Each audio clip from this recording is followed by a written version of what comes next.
Good evening, everyone, and welcome to Club Book with Tracy K. Smith. My name is Michael Kleber-Diggs. I'm a St. Paul-based poet, essayist, and arts educator.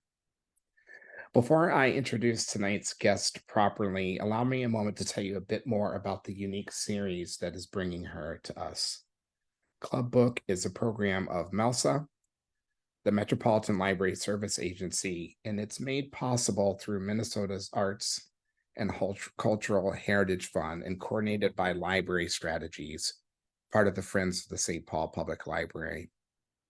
Anoka County Library is a co-organizer of this evening's talk. Thanks also to partnering bookseller Red Balloon Bookshop.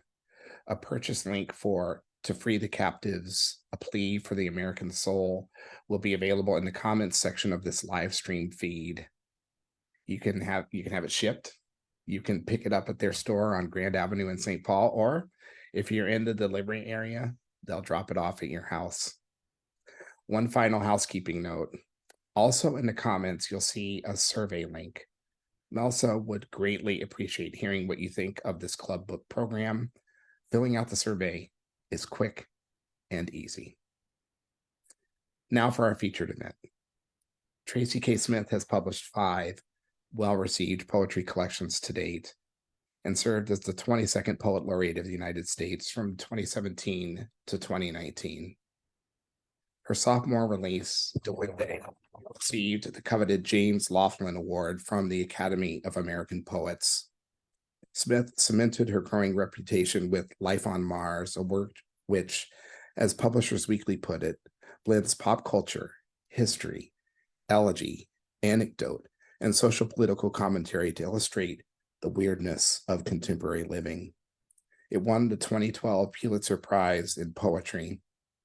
Smith branched into memoir in 2015 with the National Book Award finalist, Ordinary Light. Her latest project, To Free the Captives, A Plea for the American Soul, based on scholarship and the author's own experiences in earnest soul-searching.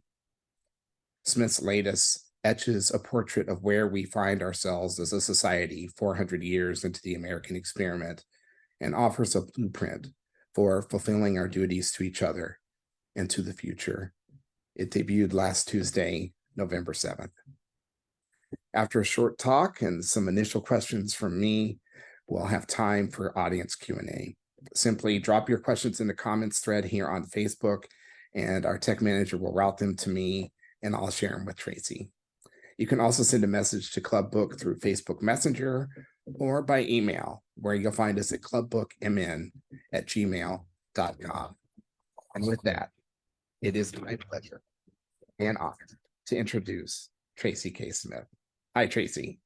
Hi, Michael. Thank you so much. I'm so excited to be together. Me too. For our conversation. Great to see you. Great to see you.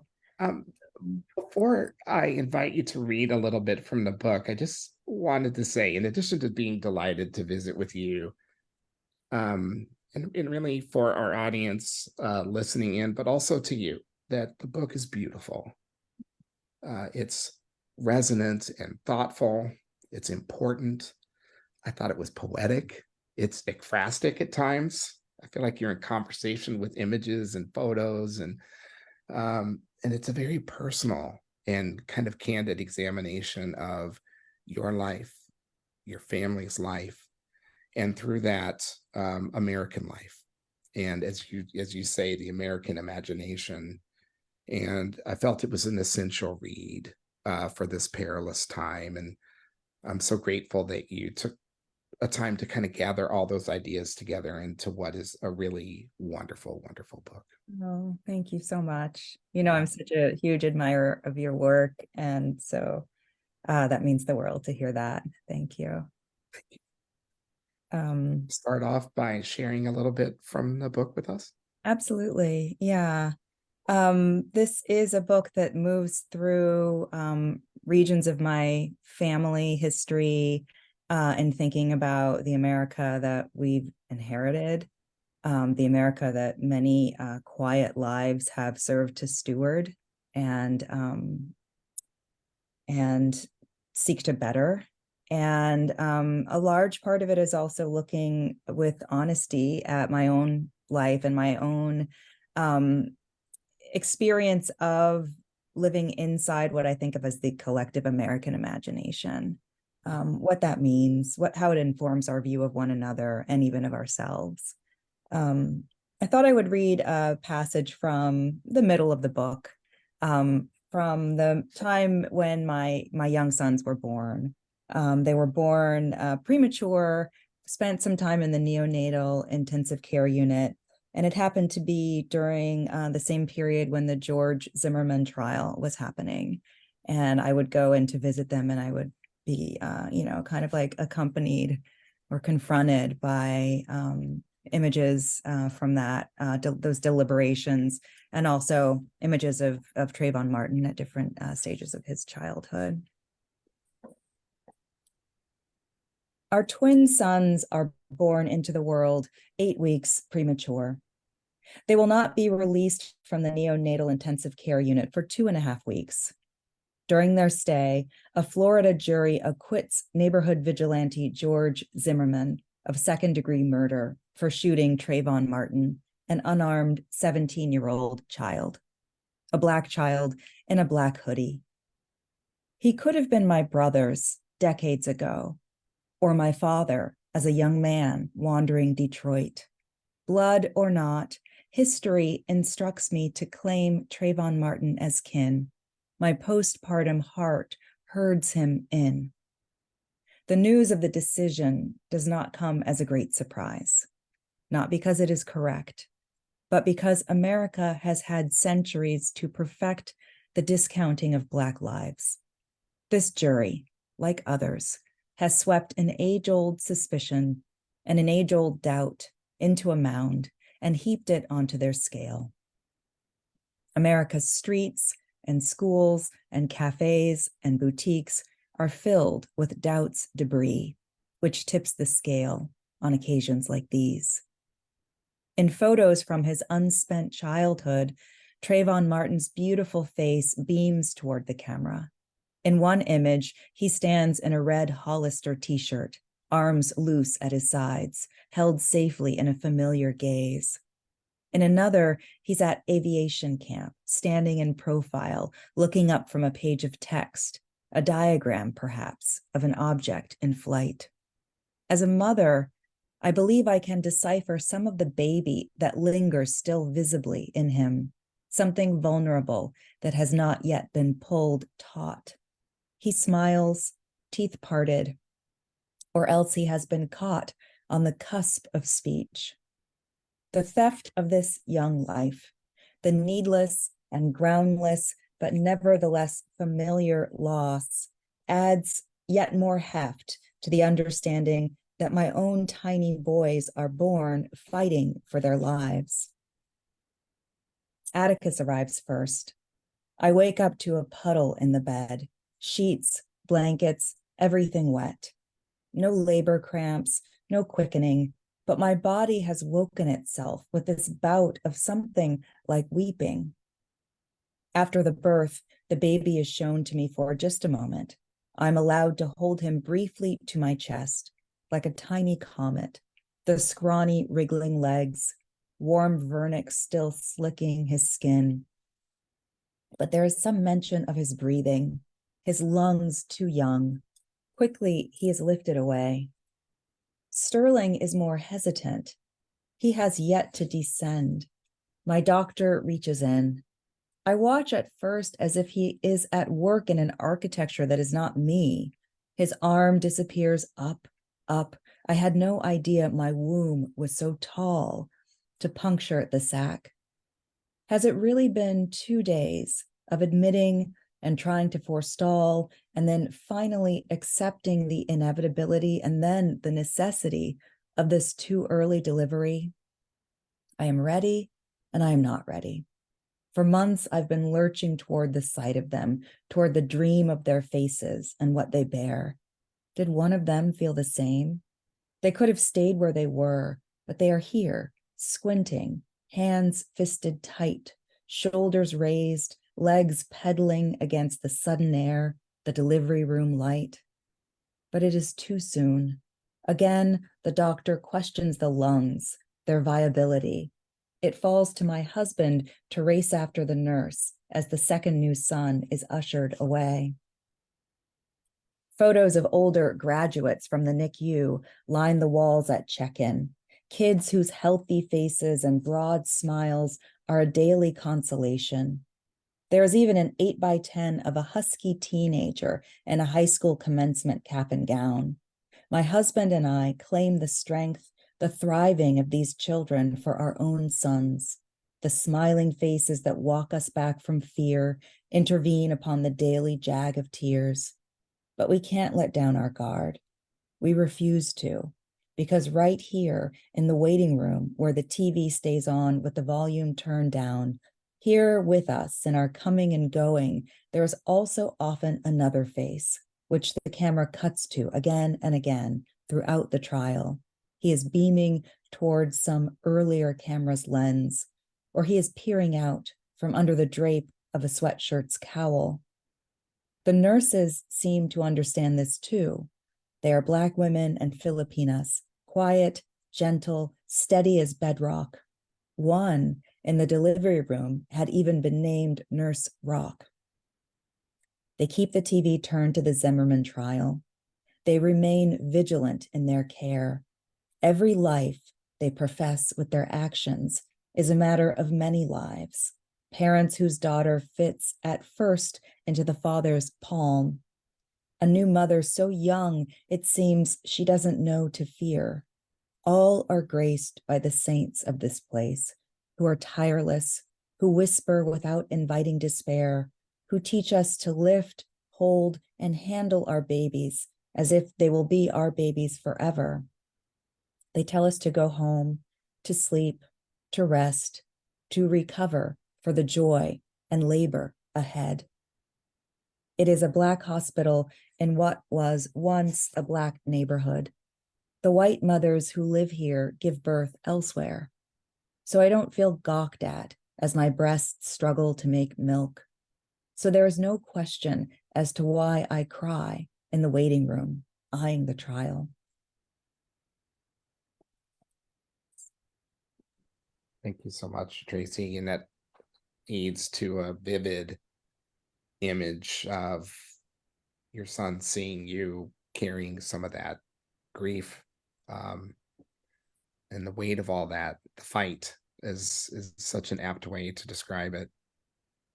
As I was reading the book, I was thinking of it and thinking of our time today.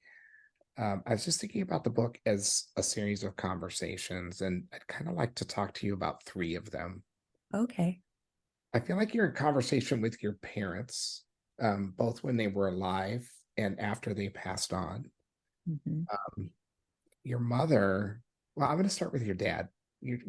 Their wisdom from when they were alive, both in what they say to you and in, I'm smiling because there's this moment where it becomes apparent that you're heading toward poetry and your father realizes that too. And I'll just say there's been a similar moment at my house too. And when I read that, I laughed, and I'm smiling about it now. But you have access to your parents' wisdom and ideas, and also a great deal of opportunity to learn from how they lived their lives when they were alive. After they died, your father kind of appears to you as a presence, but also in the form of letters that he left behind. There's one that begins kids that just, oh, I just felt so happy, and I feel almost weird saying it, but proud uh, Mm-hmm. with that letter. Your mother appears to you directly, which takes me back to a reading you gave in Red Wing, Minnesota at the Anderson Center in 2020. And you were talking about, I think you were relatively early in meditation as a practice at that point, Mm-hmm. and you were having real conversations and visitations. Your mom gives you guidance on a common question that we have confront as in American families at the beginning of the book. But I just wondered if you could talk a little bit about how your parents, and I think at one point you talk about the other people who nudge and guided you during the project of the book, how those conversations helped shape this project. Mm. I feel like we have been startled or embarrassed into closing down our receptivity to life beyond the material. Um, I know for myself, when I used to talk about what I was doing as a writer, I would say I'm listening beyond myself, but I would also sort cocoon that in the notion of my own unconscious mind, which knows more than I know, because that feels credible in a way. But I know I've always also been hoping for guidance that's not coming from me and that's not even coming from the ongoing human. And the desperation, frankly, of the grief, uncertainty, the difficult clarities of 2020 led me to a place where I couldn't tell myself I was trying to come to my own aid. Yeah. Not even my own unconscious mind was equipped to console me through what felt like a, a, a an abrupt darkening of our culture. Um, and so I started praying, but not feeling like it was enough to send out please and hear nothing back or trust that maybe an answer would come in some form. I wanted someone to sit down with me, to surround me and tell me what it had been like for them, what I was in the process of moving through, and how I might survive in spirit and body. And so I started to ask, is there anyone here who can speak to me? Is there anyone here who has anything to share? And I think that's it. I think it's simply the desire to acknowledge that there is presence and that it's needed. And it became so easy. Like you said, those poems, the first several poems that emerged from that period, which are now in the riot section of Such Color, are dialogue. It's call and response, and it's not a metaphor. It's not Right. a formal device. And so in writing this book, although I wasn't feeling the same sense of active fright, I was feeling like I wanted help finding a path through all of the debris, all of the archival presence and absence that I was, in search of and coming up against. And it happened. I felt like nudged to take what might have seemed like procrastinating measures. I remember at once saying, I think there's something that has to do with cowboys that I need to draw into this. And suddenly, after I had kind of reacquainted myself with some of the figures that my father had, loved growing up, I realized a scene from my own life, meeting some cowboys in my family and my, my uncle's community, and learning from them what freedom meant and how it was connected always to a sense of willing obligation, willing duty. And these little detours, I think, added a concrete sense of memory and archival presence that gave me a sense of the shape of freedom in the Black imagination as it's been through the generations. And that also shed light on what freedom has looked like in the wider American imagination, which I think is a default white space that we all are initiated into. Right. I also feel like you're in conversation with yourself in the Mm-hmm. book. Your younger self, yourself in California, in Sunflower, Arkansas, in Mexico, in New Jersey. Uh, and also with your earlier writing, you make reference to "My God, It's Full of Stars," the poem about the Hubble telescope. I felt like Wade in the Water was present in moments in the book, and your poem Declaration, which is a brilliant erasure of the Declaration of Independence, also kind of shows up. So I feel like you're in conversation with yourself at younger moments, sometimes directly, Yeah. and also with your writing. And I wondered if you could talk a little bit about both, about um, looking back at younger you and also continuing conversations that were present in some of the things that you've written prior to this beautiful book. Well, in looking back at some of the poems or other bits of writing, I think that I know actually that they taught me so much. I think of poetry as a form of research. I think that a poem begins with a question and it urges me to move toward, some sort of knowledge that can push me to discover something on the other side of that question. And so poems like Declaration or Wade in the Water that opened up tenets that I hold now sort of started echoing back within this work, almost as like the bedrock of certain ideas, certain notions. And the book allowed me to move forward or laterally from there and gather up a little bit more perspective on how questions of freedom or ritual, the survival, the different forms of improvisation, or what I think of as counter logics that have facilitated Black survival and thriving, like the ring shout, how those things might begin to be in dialogue with my current questions about our predicament. The younger self was a little bit different. I spent a lot of time thinking about the terms of freedom that we assent to and developing a sense that they're insufficient. And it only felt honest to me to move into spaces where I now understand myself to have been complicit with the terms, the very terms that I'm challenging. And so I wanted to say, I think I can do this. I think I can acknowledge and maybe even learn something from these patterns that I recognize my complicity in, and maybe imagine that a reader could be emboldened to do the same thing.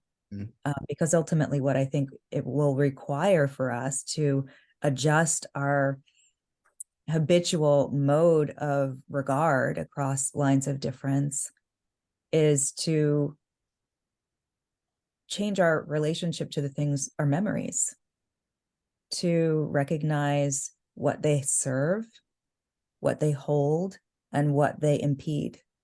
And I wanted to practice that with a reader and say, this is something for all of us to begin to practice. Before I ask about the last conversation, I want to make sure that the audience is with us on a concept that you illuminate fairly early in the book, where you say that you are not free, you are freed. And that distinction, I later learned, is connected to an idea that I think originated or was amplified by W.E.B. Du Bois. But I wondered if you could talk just a little bit about the distinction between the free and the freed. Absolutely. So, in thinking through my own family's experience of, war and citizenship and segregation, my dad's experiences in the military, it became clear to me that we're sorted into different categories. As much as we talk about freedom, and as much as those of us who want to think about progress across racial lines, are, as much as we're told, oh, come on, slavery was centuries ago, we've got to kind of get back to the present. There's a lot that I don't think we have been invited to acknowledge consciously about how freedom operates differently depending on who you are.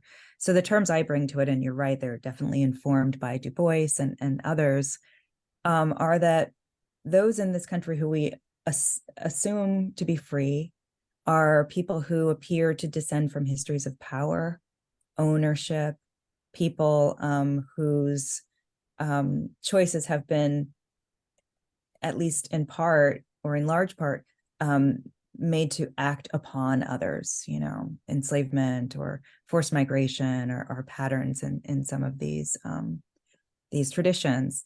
And the sort of quiet fallacy of that is that this freedom is inherent in their very beings. It's something that is a manifestation of innate worth. It's inviolable. It's inseparable from their selfhood or their citizenship. And yet there are others of us who are not free, but rather freed, meaning we descend from histories of violence, subjugation, enslavement. We are the ones who have been acted upon historically by those who we've agreed to imagine are and have always been free. I don't like these terms. I don't like this hierarchy. I think it's one of many, many hierarchies that kind of undergird our civic and our every facet of our lives in this country.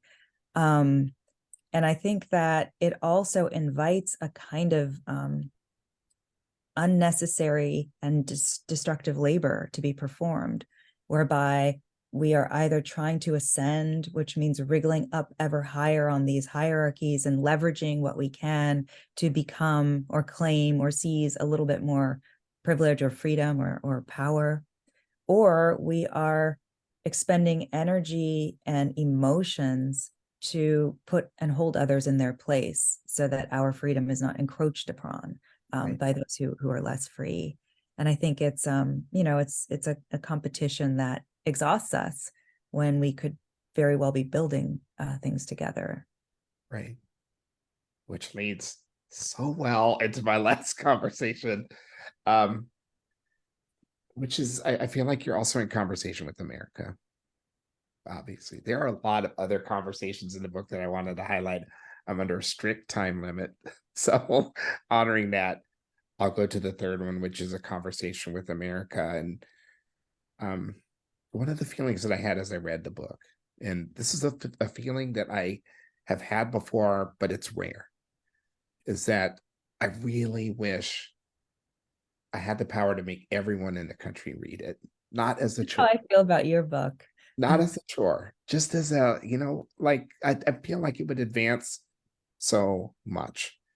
You describe the book as a plea, straight up. It's right on the cover. And as you make your appeal, you shared an idea that, Tracy, I got to be honest with you, I brushed up against it first. I was just like a little reluctant to embrace it. But as I spent time with it, and there's one word in the part that I'm talking about that really kind of slowed me down, and you'll know which one it is, and I'll tell you, I caught up with you. But there's a part in the book where you say, I'm reading from page 80, which is the end of the chapter that's called The Free and the Freed. You who believe yourselves free, you write, who have perhaps been reading this with a mix of curiosity, skepticism, and pity. What would you do if I were to tell you we are, all of us, you and me, the free and the freed, equally captive in our collective enterprise? And I paused it equally, shocker, but then I thought about it. The circumstances of our captivity are different and unique, but we're all equally captive. Mm-hmm. A lot of what you're doing in this book is having a conversation with America, and that shows up in a variety of ways. But I wanted to just, in this kind of conversational part of the questions, with you just talking about that plea, what drove you to the assembly of the book and all the different ways that you allow us to understand the circumstances of our captivity, and led you to that realization, which to me is not an easy one to embrace, but is an important one to embrace.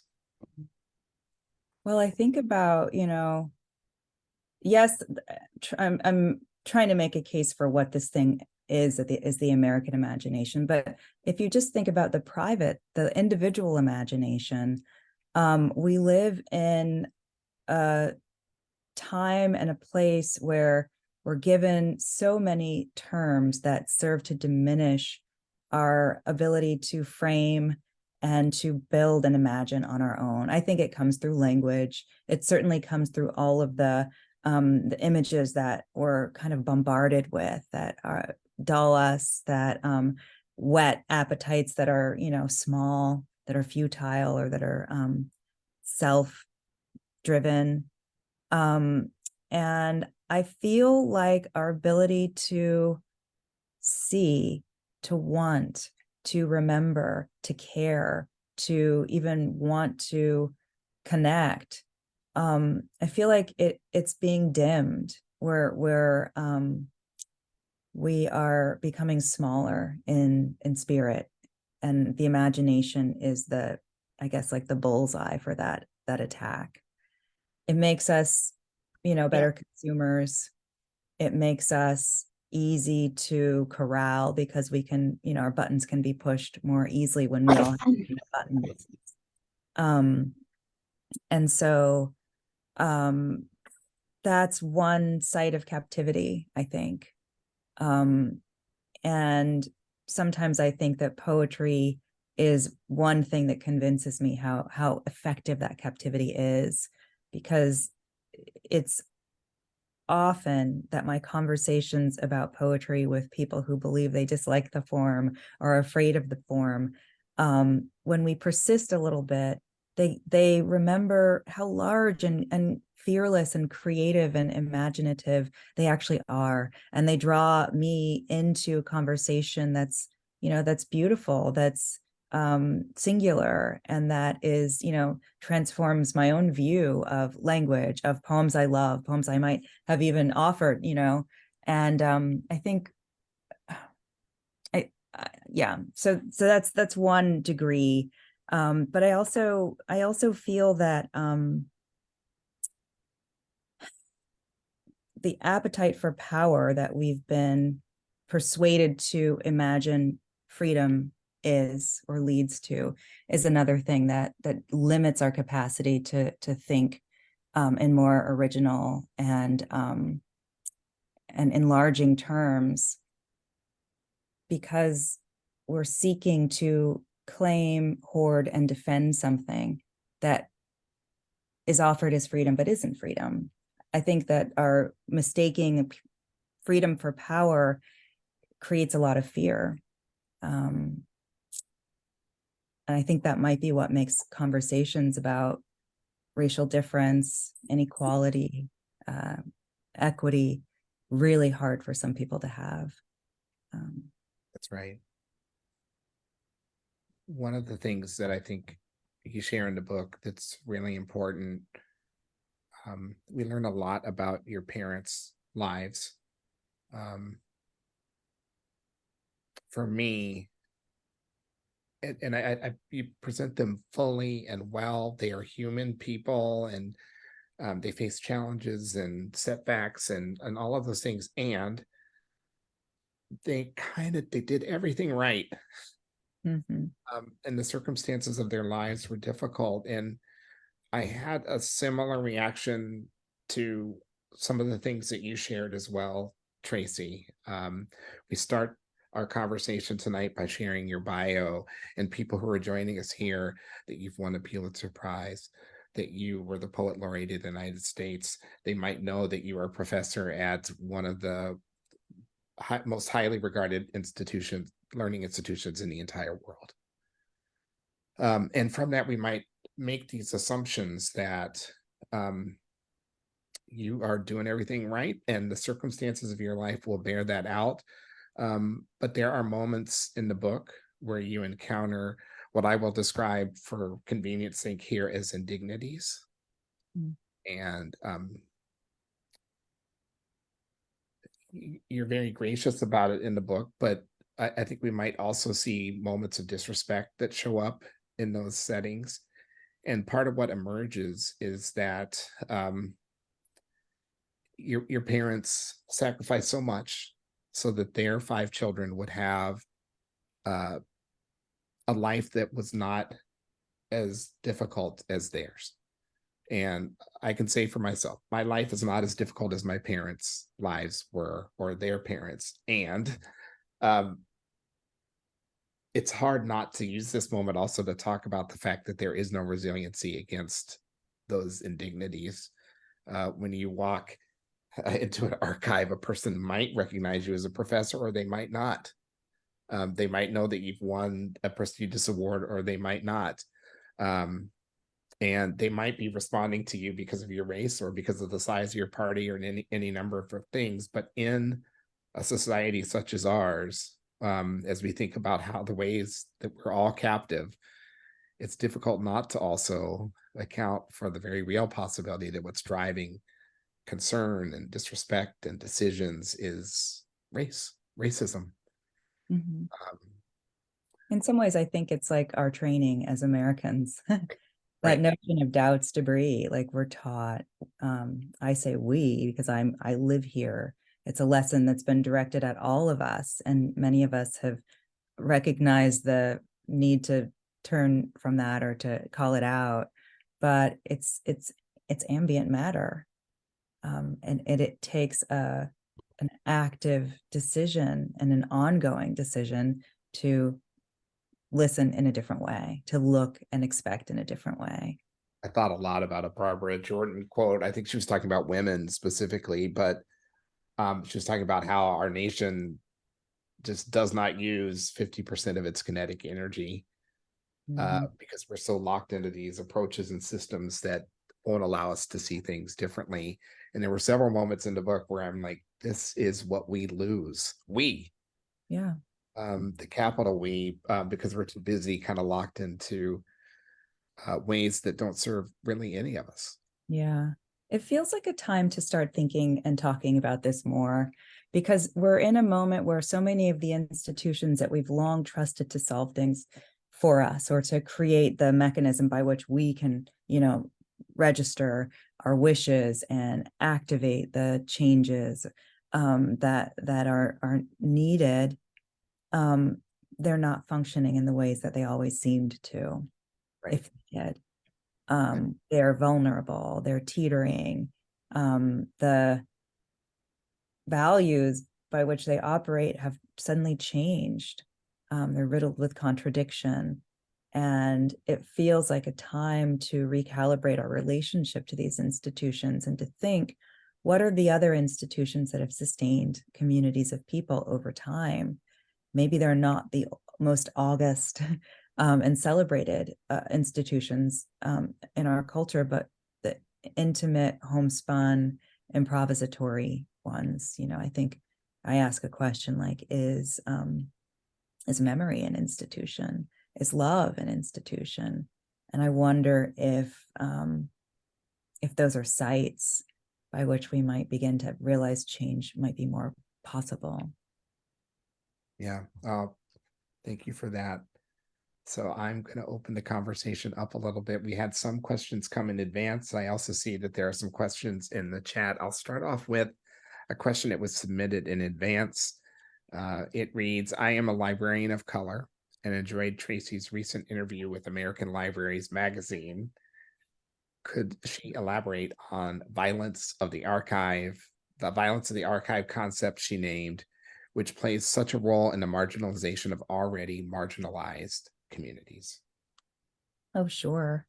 I think that it would be really nice to have Sadia Hartman talk to us about, the archive and the silences and the forms of erasure and misapprehension that they give way to unless we are working to listen differently and more effectively, because that's the person who's really taught me to think about these documents and what they do and don't reflect about who we are, who we have always been as a nation and as a people. But when I invoke that term, I'm just thinking about the ways that Black lives have been codified, diminished, and allowed to languish in what are simply gaps in paperwork in the archive, or the preponderance of documented perspectives that seek to diminish Black humanity as a wing of the campaign to justify, enslavement and segregation. So these false logics of inequality. But there's more. There is a story that is told across lives, even in by way of fragments.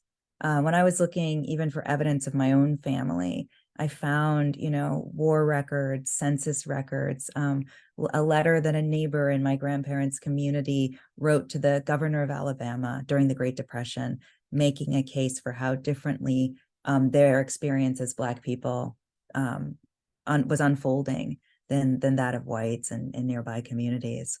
And that tells me that we were present, we were seeking to participate.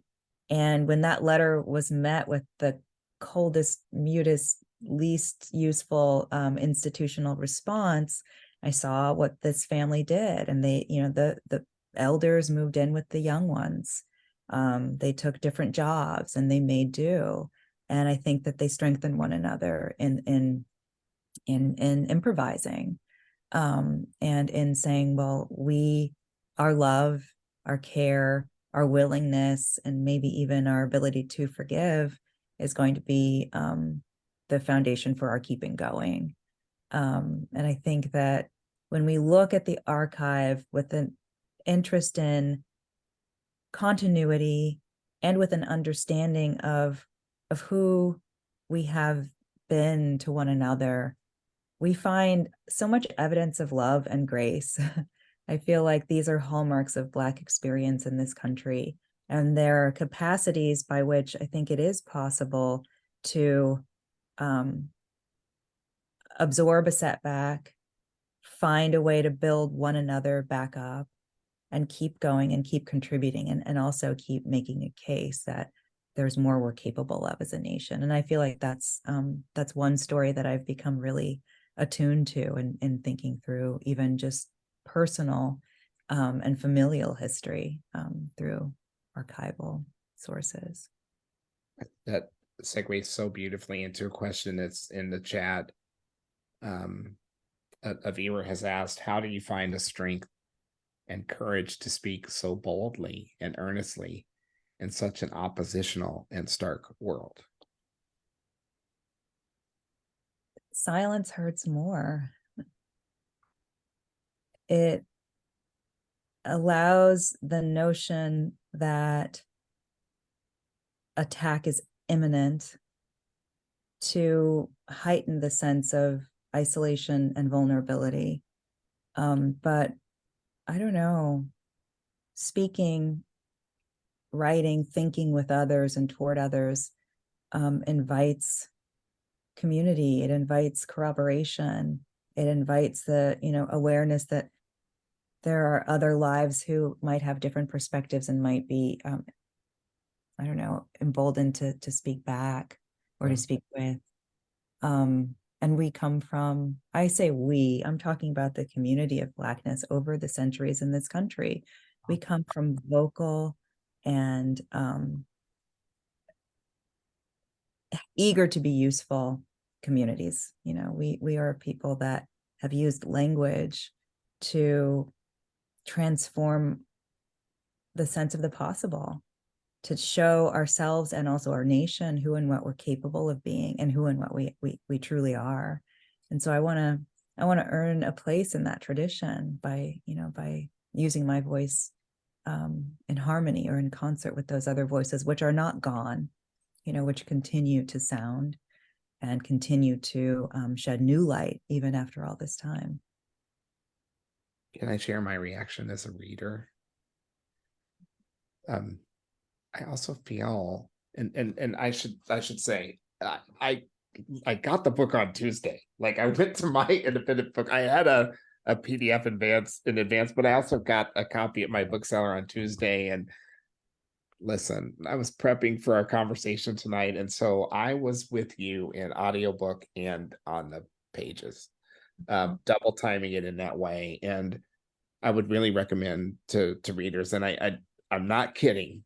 If I got a list of books where you should read it and listen to the audiobook: The Bluest Eye, Born a Crime, Heavy, and To Free the Captives. Those are my four, because you on the page, you are speaking truthfully about the experiences of your life and of your parents' lives and how you feel about those things.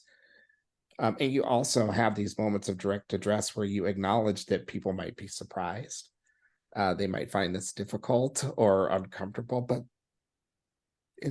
in the way that you frame it, I think on the page, but also your voice in the audiobook, there's such a desire for closeness. The entire project is meant to allow us to overcome. There cannot be any reconciliation without truth. I would refer people also to the coda of the book, which I'm not gonna, no spoilers, but there's just these real opportunities for us to learn, to see it differently, to inhabit other perspectives. And I feel that you have a particular gift for sharing not only things that happen to you, but also of yourself in a way that makes the project human and relatable, accessible. And I would also say, as the reader did, earnest. And I think that that's one part of what's missing in a culture where we have a tendency to take a more oppositional stance sometimes. And this is also a case for the book, where we have time for narratives to proceed and for the complexities to come forward. But within that, your voice, your grace, you don't make assumptions. You share possibilities, but also say, this is what happened. This is the truth of what happened. And I think that really allows people to come with you. Mm. Thank you so much. Here's a question. Where do you find joy in your writing process as you reflect and converse with your world and the world outside of past and present? Well, I feel like the discoveries and the revelations in writing are some of my greatest joys in life. It allows me to be deeply needy. Say, I'm searching, this doesn't make sense, or this hurts. What can I move toward that will shed better light, that will shed some useful light, and allow me to move forward with a different sense of the real or the possible.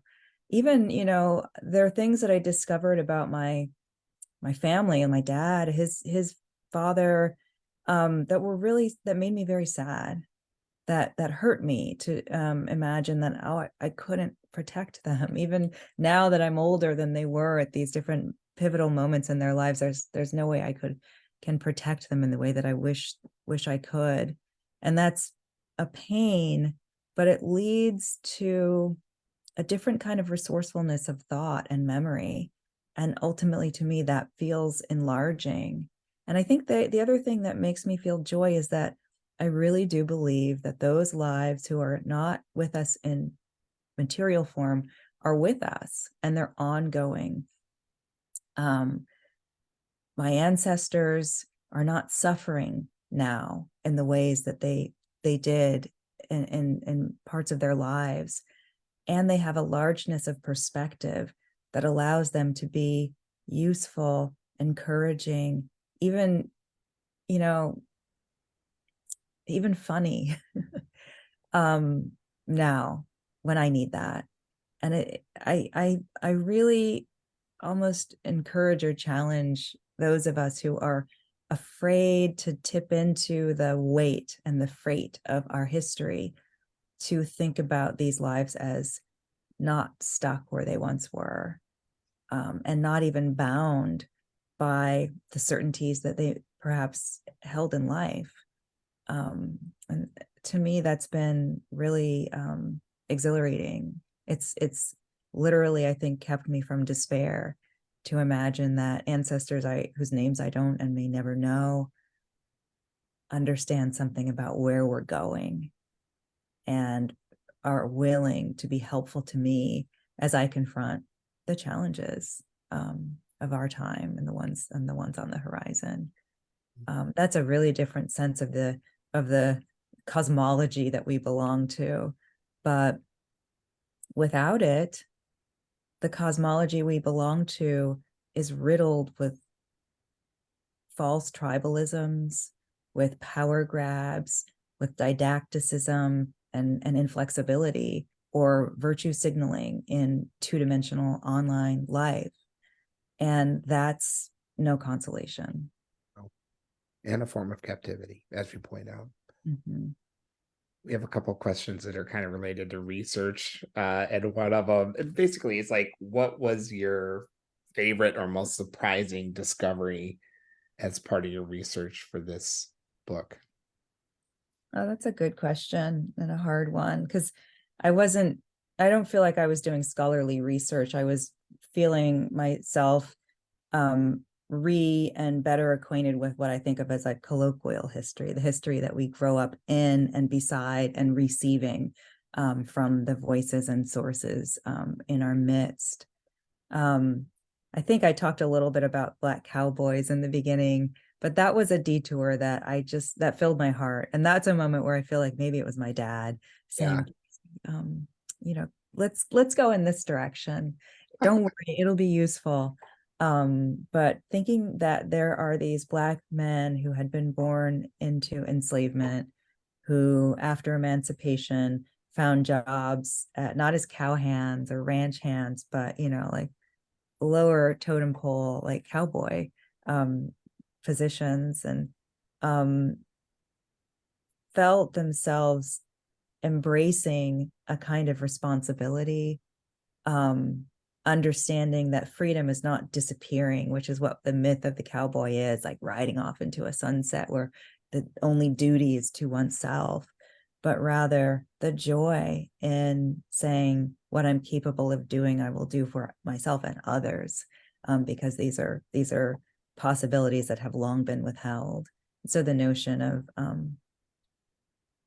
of Americanness, which wants to claim the cowboy as its central ethos, to me, it's tempered greatly by the fact that Black lives have given shape to those terms of possibility, freedom, and even manhood or selfhood, if you will. Yeah. Oh, I love that. I have one writerly question as I was thinking about the book. Um, there's this moment where you're on a plantation and you are visited by a woman who comes to your room, and you take care to say that um, this is not the same visitor that would greet you when you're sitting on your Adirondack chair in New Jersey underneath a large tree. This is a work of your imagination. Mm-hmm. And I was just thinking about uh, a nonfiction project that accommodates um, visitations that not all of us can experience, dreams that also show up quite a lot. Dreams are real things that we can take down and share in that particular way, but also works of our imagination that, in some ways, I think in the form of this figure, are connected to our dreams and also to visitations that might come to us from those who have passed beyond a bodily form. And I wonder if you could talk a little bit about including that moment of imagination in a nonfiction book. Yeah. um I felt like um I needed a form of levity in that space where I was on alert, feeling like there would definitely be moments where I would feel stark resistance to the version of nostalgia that I was participating in by dint of being a lodger at a plantation. There were moments when it felt like levity was the only thing that would relieve the resentment of certain statements, assumptions, and depictions that characterize that region of the nostalgia industry in this country, or what we've decided is hospitality, the violence that it seeks to negate or erase or deny. And so this figment, this woman, young, let's say she was my age, but she was an antebellum figure. I needed to say, girl, are you serious? And I needed her to be at ease and within the dynamic, and sort of need me to get with the program and understand. Um, and that just felt helpful. It made me feel like all of those feelings that were warring in me didn't mean that I was crazy. It meant that I was beginning to get something, you know. Yeah. Oh, I love that. A question in the chat is there's kind of two poetry questions. One is, do you feel poetry is able to have a significant impact on discourse with respect to captivity, given its relatively smaller readership? And kind of related to that is there something more or different that you think American poets could be doing as part of a larger conversations on freedom or captivity? Well, I think American poets are doing a lot. I feel like contemporary American poetry is a site where history has taken on greater relevance and immediacy, because poets are imagining themselves on the ground and in periods where otherwise we have the mediation of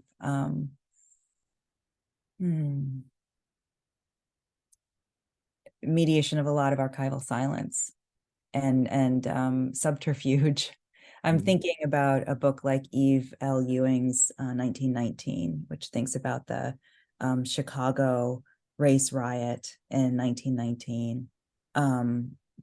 During a time when there were many, many racially motivated riots that deliberately sought to undo and punish thriving Black communities for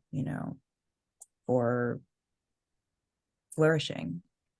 And so in that book, she brings us into the private, daily interiority of people who were victims of that violence.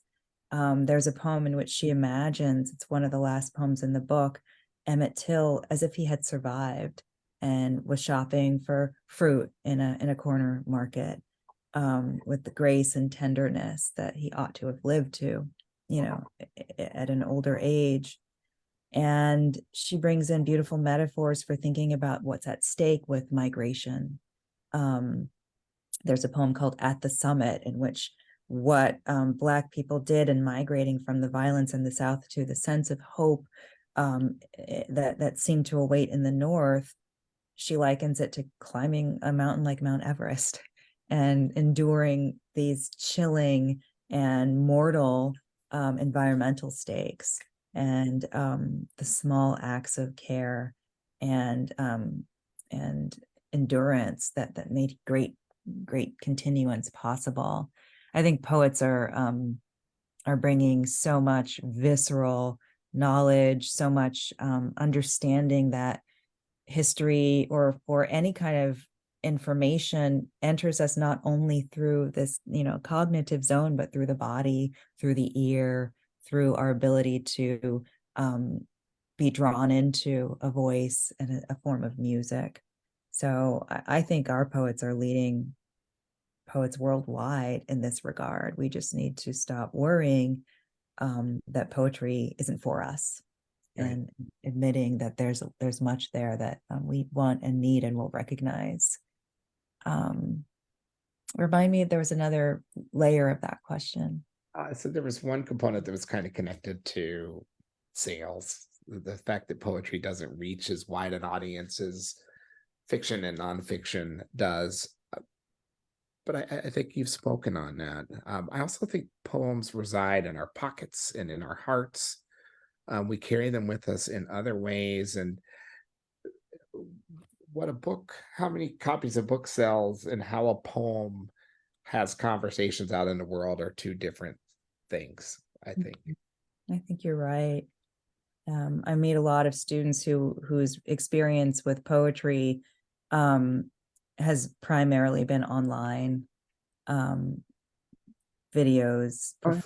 videos of poets or poems that appear on different sites and become like totems or anthems for many. And I love that. I love that it means that they're aware of the voice of the poet, And I also am very excited to introduce them to books and the experience of spending an extended amount of time in a poet's vocabulary and their sense of language and experience, because that's another form of encounter. Thank you for that. Tracy, we have reached the end of time. I wanted to close by just telling you one of the lines, and there are many that really resonated with me. Comes toward the end of the book where you write that one way we persist is through one another. And there were so many things about that that spoke to me, both in terms of our interconnectedness to one another, but also in terms of our connection to the past, to those who came before us, to the people who are here with us now, and to the people who have not yet been born but will be here someday.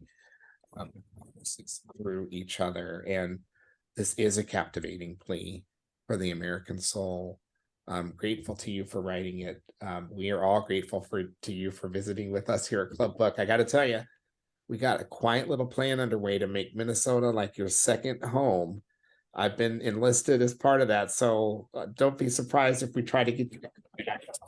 Okay, I'm game. One of my favorite places. Thank you so much.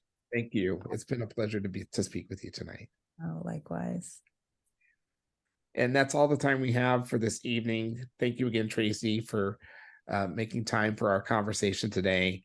This has been a virtual presentation of Club Book, a long-running literary series of MELSA, which is made possible by the Arts and Cultural Heritage Fund.